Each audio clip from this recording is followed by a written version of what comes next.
Setelah 80 tahun kemerdekaan Indonesia, maka Negara Kesatuan Republik Indonesia akan segera bubar. NKRI akan bubar, akan digantikan dengan sistem yang lainnya.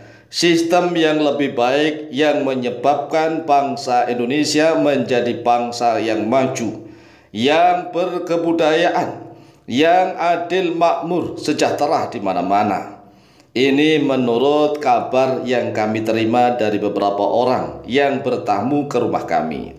Jadi ceritanya ada beberapa orang yang usianya sudah tua, sudah sepuh. Kami tidak tahu siapa sebenarnya dia. Tetapi dia datang ke rumah kami, kemudian cerita, kamu harus siap siaga, harus waspada, harus menyiapkan segala sesuatunya untuk menghadapi perubahan. Indonesia akan segera berubah. Sistem republik akan diubah menjadi sistem yang lebih maju.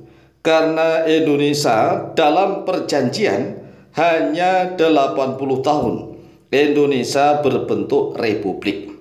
Nah, kami tanya, perjanjian dari mana? Siapa yang membuat perjanjian? Kemudian beliau menjawab bahwa kemerdekaan Republik Indonesia itu ada perjanjian dengan raja-raja di Nusantara.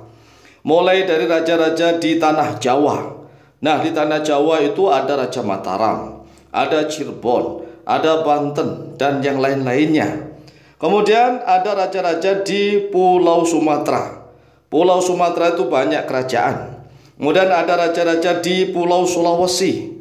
Kemudian ada raja-raja di Pulau Nusa Tenggara, baik NTB maupun NTT. Ada Raja Bali, ada Raja Papua, dan seterusnya. Itu kata mereka. Kemudian kami tanya lagi, kalau memang Republik Indonesia harus berakhir di tahun 2025, karena kalau dihitung mulai kemerdekaan Indonesia tahun 1945, 80 tahun kemudian adalah tahun 2025. Lalu apa ciri-cirinya? Tanda-tandanya bagaimana? Kemudian beliau-beliau ini menjawab begini, ciri-cirinya, tanda-tandanya, yaitu akhir tahun 2024 akan terjadi banyak huru-hara. Akhir tahun 2024 terjadi banyak huru-hara, bencana, musibah, malapetaka. Bukan hanya di Indonesia, tetapi di seluruh dunia. Nah, kita lihat saat ini memang benar terjadi banyak huru-hara, bencana, musibah di seluruh dunia. Kita bisa lihatlah mulai dari Jepang. Jepang saat ini dilanda gempa.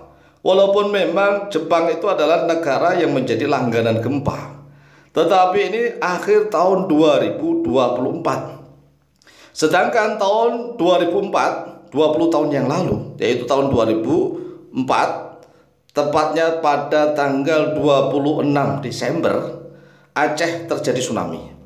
Sekarang ini 20 tahun kemudian, ya sekarang sudah Agustus tahun 2024.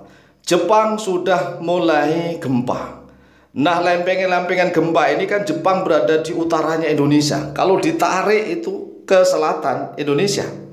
Nah, kalau Jepang sudah mulai gempa, kemudian negara-negara di Eropa bahkan Amerika akan terjadi banyak musibah.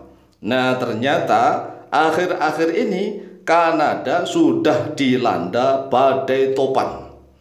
Kemudian, mohon maaf, di Arab Saudi, di negara-negara Arab sana cuacanya sangat ekstrim.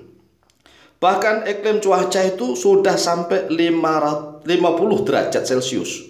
Bayangkan nih, kalau cuaca sudah sampai 50 derajat Celcius, itu Masya Allah sangat bahaya luar biasa. Kemudian Bangladesh geger. Akhirnya Perdana Menterinya kabur. Bangladesh bubar. Nah, ini muncul lagi di mana-mana. Akan terjadi banyak huru-hara. Huru-hara akan terjadi di dunia-dunia. Bahkan nanti sistem perbankan akan dibakukan, akan dijadikan satu sentral. Ini katanya loh ya. Nah, karena katanya seperti itu, kami kejar terus pertanyaannya. Jangan sampai orang ini berhalusinasi seperti orang-orang yang mendirikan Sunda Empire. Ya kan sudah pernah ada tuh orang yang berhalu nih tentang Sunda Empire. Kemudian ada beberapa orang lagi yang ngirim WA kepada kami. Jadi kami dikirimi WA yang isinya hampir sama dengan beberapa orang yang datang ke rumah kami. Lalu siapa sih orang yang datang ke rumah kami itu? Ya, awalnya kami nggak kenal sama sekali. Sebelumnya kami tidak kenal. Usia beliau orang yang sudah tergolong sepuh. Usianya sudah 60 tahun ke atas. Bahkan ada yang 70 tahun, ada yang 80 tahun. Artinya tidak hanya satu orang, tidak. Tidak sekali waktu, tidak. Jadi yang datang ke rumah kami ini bergantian.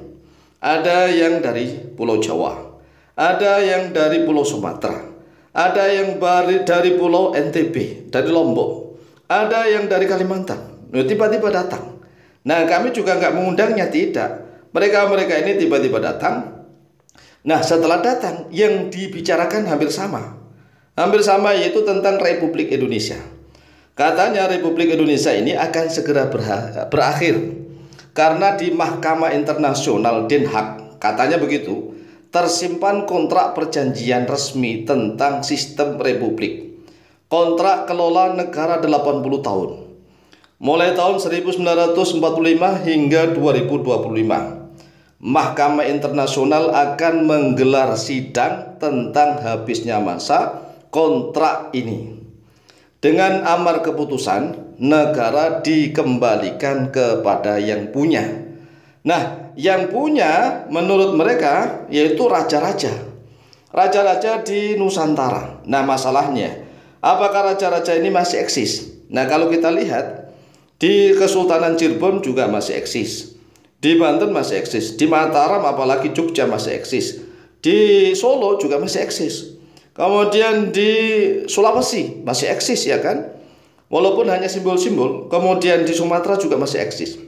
Oleh sebab itulah, kalau memang ini benar, maka kita harus siap siaga, harus waspada.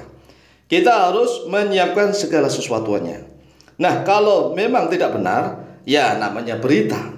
Apa salahnya kita senantiasa waspada menyiapkan segala sesuatunya, terutama menyiapkan amalan-amalan yang terbaik sebagai jaga-jaga agar kita tetap teguh, tetap kuat iman kita, ekonomi kita tetap jaya, begitu.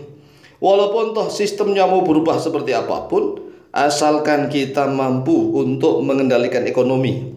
Artinya ekonomi kita sendiri ya tidak tergunjang-ganjing.